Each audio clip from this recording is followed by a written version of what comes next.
உங்களுக்கு என்ன பண்ணலாம், என்ன படம் பார்க்கலாம்னு யோசிக்கும்போது எல்லாருமே மத கஜராஜா பாருங்க செம்மையாக இருக்கும்னு சொன்னாங்க. ஸோ அதுக்காக பார்த்தீங்கன்னா 7 மணி டிக்கெட் புக் பண்ணி பார்த்தீங்கன்னா நானும் படம் பார்க்க போயிட்டேங்க.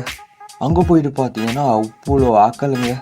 பொங்கலும் அதுவும் பார்த்தீங்கன்னா எல்லோரும் குடும்பத்தோட பார்த்தீங்கன்னா ஆக்கள் வந்திருந்தாங்க. ஹவுஸ் ஃபுல்லாகவே ஆயிடுச்சுன்னு தாங்க சொல்லணும். 12 வருஷத்துக்கு அப்புறம் இந்த படம் ரிலீஸ் ஆகுது. படம் எப்படி இருக்க போகுதுன்னு யோசிச்சுக்கிருந்தேன்.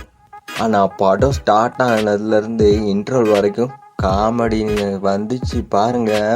பா செம்மங்க. சந்தானம் தெரிக்க விட்டாப்புல. சரி பெஸ்ட் ஹாஃபோட காமெடி முடிஞ்சிடும் போலன்னு பார்த்தீங்கன்னா செகண்ட் ஹாஃப் காமெடிக்கு பஞ்சமே இல்லைங்க. அதுவும் மனோபலா சந்தானம் சேர்ந்து ஒரு விஷயம் பண்ணியிருப்பாங்க பாருங்கள் படத்தில். செம்ம. அது மட்டும் இல்லாமல் விஜய் ஆண்டனி சாங்ஸாக இருக்கட்டும், சுந்தர் சி விசுவல்ஸாக இருக்கட்டும், எல்லாமே பார்த்தீங்கன்னா செம்மையாக இருந்துச்சு. இந்த படம் பார்த்தீங்கன்னா பொங்கலுக்கு ஒரு வேறு லெவல் ட்ரீட்னு தாங்க சொல்லணும். ஓவரால் இந்த படத்துக்கு ரேட்டிங் கூட கேட்டிங்கன்னா 10க்கு 9 தரலாங்க. அந்தளவு ஒர்த்தான படம் தான்.